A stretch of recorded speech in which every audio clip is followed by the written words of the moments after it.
est venu. Le grand et terrible jour du Seigneur s'approche. Repentez-vous et changez vos vies. Car toute vallée sera comblée. Toute montagne et toute colline seront abaissées. Ce qui est tortueux sera redressé. Et les chemins raboteux seront aplanis.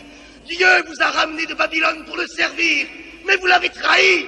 Maintenant vous êtes avertis. Parole, donc écriture, Jérémie chapitre 14. Jérémie chapitre 14, à partir du verset 1er, je vais lire pour vous. Parole de l'Éternel qui fut adressée à Jérémie à l'occasion de la sécheresse. Juda est dans le deuil, ses villes sont épuisées, sombres, abattues par terre. Et les cris de Yerushalayim s'élèvent. Les puissants envoient les petits chercher de l'eau. Ceux-ci vont aux citernes, ne trouvent pas d'eau, et retournent avec leurs cruches vides. Dans leur honte et leur confusion, ils se voilent la tête. En effet, la terre est crevassée, parce qu'il n'y a plus eu de pluie dans le pays. Alors les laboureurs, dans leur honte, se voilent la tête. Même la biche dans la campagne met bas et abandonne sa portée, parce qu'il n'y a pas de verdure. Les ânes sauvages se tiennent sur la crête, aspirant l'air comme les chacals. Leurs yeux languissent, parce qu'il n'y a point d'herbe. Verset 7. Si nos fautes nous accusent, agis à cause de ton nom, ô Éternel, car nos inconstances sont nombreuses. Nous avons péché contre toi, toi, l'espérance d'Israël, son sauveur au temps de la détresse. Pourquoi serais-tu comme un étranger de passage dans le pays, comme un voyageur qui dresse sa tente pour passer la nuit? Verset 9. Pourquoi serais-tu comme un homme déconcerté, comme un héros incapable de sauver? Tu es pourtant au milieu de nous, ô Éternel, et ton nom est invoqué sur nous. Ne nous délaisse pas. Bien-aimés, c'est sur cette écriture que je voulais prendre juste quelques instants, quelques minutes pour pouvoir méditer, pour pouvoir prier ensemble avec vous. Okay, si vous regardez sur mon statut, j'ai mis que l'heure est grave. Église, réveille-toi. Dans Jérémie 14, on parle des fléaux. Le titre c'est fléau, le fléau de la sécheresse. Okay? Et on parle ici de la sécheresse qui touche plusieurs types de personnes. Qui touche d'abord la terre, okay? Parce qu'elle est crevassée, il n'y a plus d'eau. Donc, le fait qu'il n'y ait plus d'eau sur la terre, ça impacte directement plusieurs catégories. Les laboureurs, okay, qui se voilent la tête, les biches, c'est-à-dire les animaux dans les campagnes, d'accord, les ânes sauvages et tout ça. Donc, si vous voulez, le fait qu'il n'y ait pas eu d'eau, d'accord, impacte totalement, je dirais, la faune et la flore, c'est-à-dire tout l'écosystème. D'accord? C'est comme si, donc, à un moment donné, je dirais, le trésor, le ciel est fermé. D'accord? Et il n'y a plus de pluie. Ok? Comme le dit notre écriture dans 2 Chroniques 7, verset 14, lorsque je fermerai le ciel et qu'il n'y aura plus de pluie. Ok? Ici, le ciel semble être fermé. Et on dit que Juda est dans le deuil et les cris de Jérusalem s'élèvent. Ok? Les puissants, on va chercher de l'eau, mais on ne trouve pas d'eau. Donc, aujourd'hui, c'est-à-dire que dans ce texte, nous comprenons par là que, à cause donc de la sécheresse, d'accord, à cause de la sécheresse, tout est totalement désorganisé. D'accord? Et il dit, alors en ce moment-là, Israël comprend qu'en réalité, si toutes ces choses sont arrivées, c'est parce qu'il y a un problème. Le problème est capital, le problème est fondamental. C'est le problème du péché. C'est le problème de la désobéissance. C'est le problème que personne n'a prêté attention aux ordonnances de l'Éternel.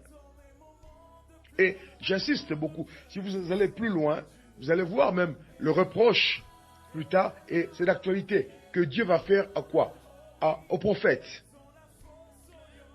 Bien-aimé, l'heure est grave. La Bible dit, réveille-toi toi qui dors, relève-toi d'entre les morts. Nous sommes dans un moment, dans une période. Nous sommes au temps de l'Église. Mais il y a une grande confusion actuellement parce que au temps de l'Église, Dieu n'a jamais changé. Il est le même hier, aujourd'hui, éternellement. Mais nous avons dévié de notre trajectoire. Nous avons dévié de ce qui devait faire notre force, Église. La force de l'Église, c'est quoi? C'est la prière. La force de l'Église, c'est d'avoir les regards tournés vers l'auteur et le consommateur de notre foi, à savoir Hamashiach, notre Seigneur et Sauveur. Or, l'Église s'est laissée entraîner par quoi?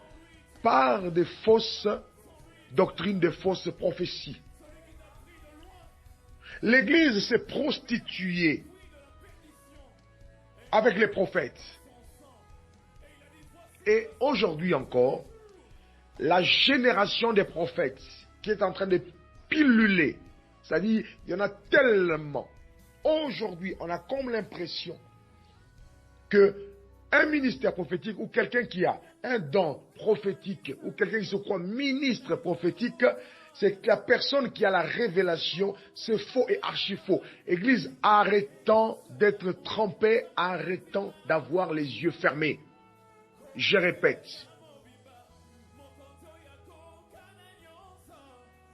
Dieu a un but avec l'Église.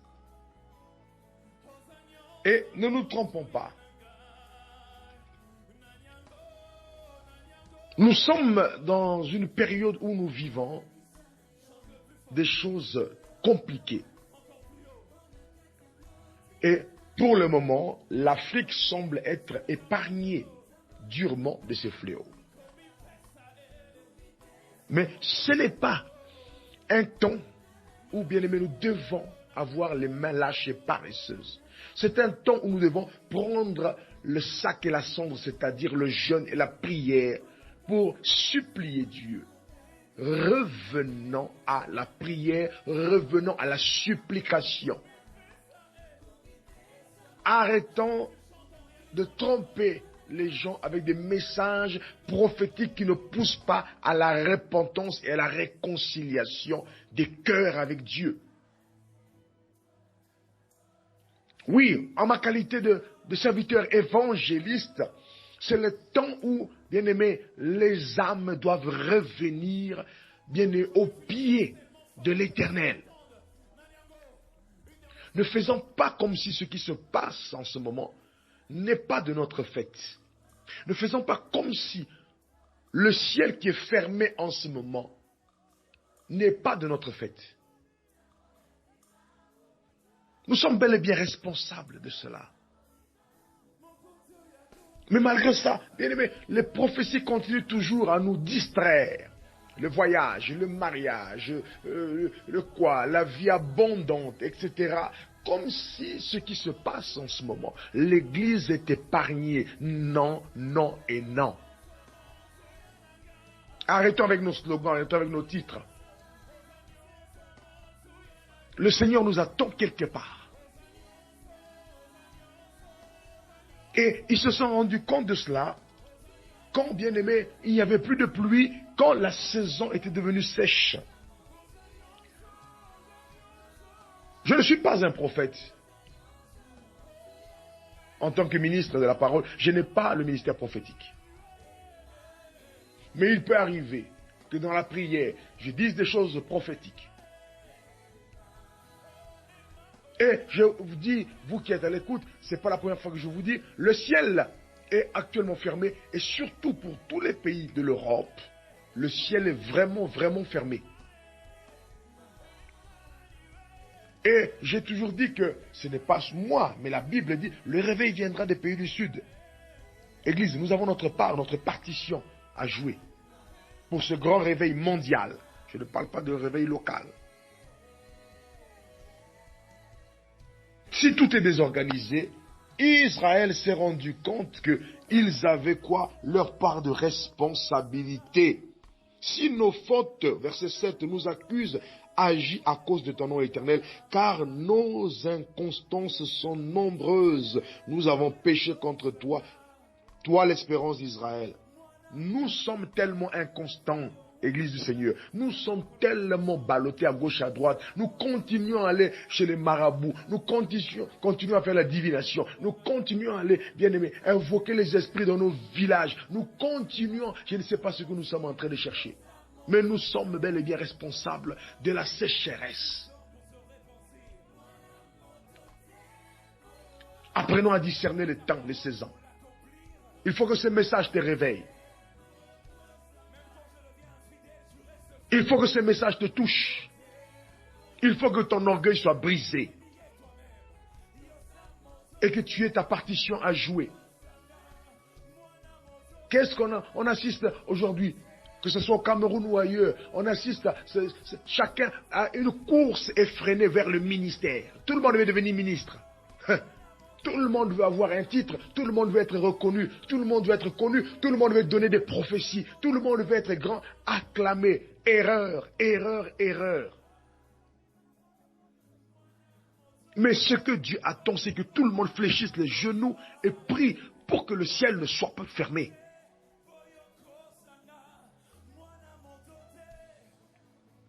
Ça devrait t'interpeller. Nous t'avons offensé. L'espérance, toi l'espérance d'Israël, son sauveur au temps de la détresse.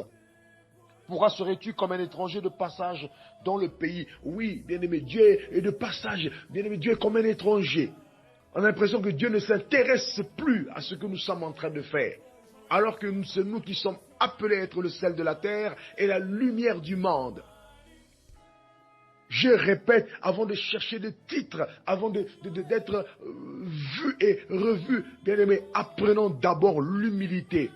Trop d'orgueil dans nos églises, trop d'orgueil parmi nous les serviteurs, trop d'orgueil parmi les brebis. Simplement parce que tu as commencé à côtoyer soi-disant des personnes. Aujourd'hui, on se donne des titres. C'est mon mentor, c'est mon guide, c'est mon tout ce que vous voulez, c'est mon coach, etc., etc. Foutaise. Baliverne.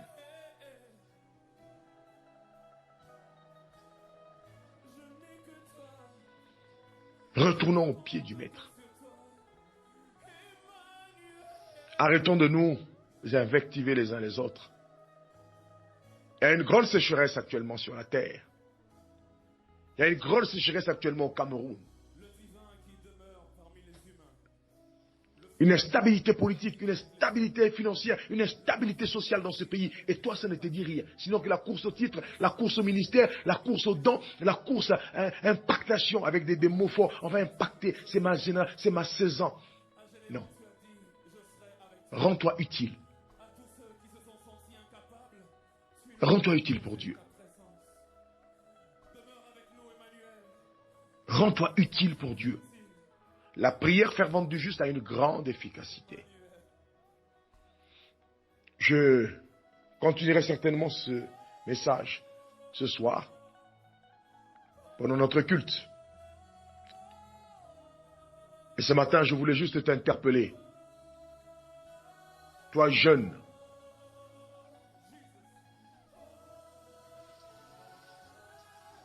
la jeunesse a perdu son sens premier. Quand je parle des jeunes, c'est de 7 à 77 ans. Nous courons vers tout ce que aujourd'hui la société nous montre, mentoring, coaching, etc., etc. Nous sommes dans des rêveries. On est dans les rêveries. Et beaucoup de jeunes rêvent.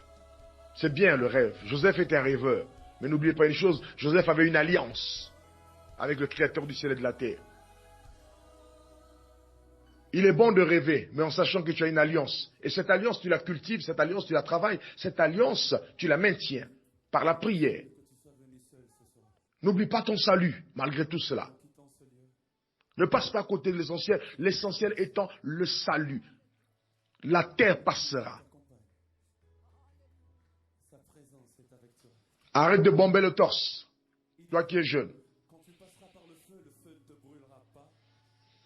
Car, au son de la trompette, bien-aimé, bien des jeunes sont partis. Bien des gens qui avaient, comment dirais-je, de l'avenir. Aujourd'hui encore, on le voit. Il y a bien des jeunes qui meurent de ce fléau qu'on appelle le coronavirus. Ça ne touche pas que les vieux. J'étais estomaqué, choqué de voir une vidéo qui circule actuellement sur les réseaux sociaux. Ça se passe ici, dans ce cher et beau pays Cameroun. Une famille qui va réclamer un corps. Le monsieur avait été percuté par un véhicule. Elle va réclamer le corps. Tout le monde avait vu qu'il était décédé des suites d'un accident. Et quand elle va réclamer le corps, on lui dit que non, ce corps-là, cet homme est mort de coronavirus. La famille est choquée. Rendez-nous le corps. Et quand on lui rend le corps, ça s'est passé il y a 2 jours, la famille se rend compte qu'en ouvrant le cercueil, eh ben, il manquait, comment dirais-je, des organes. On avait ouvert, on avait éventré leur personne. On avait enlevé les boyaux. Et c'était un choc.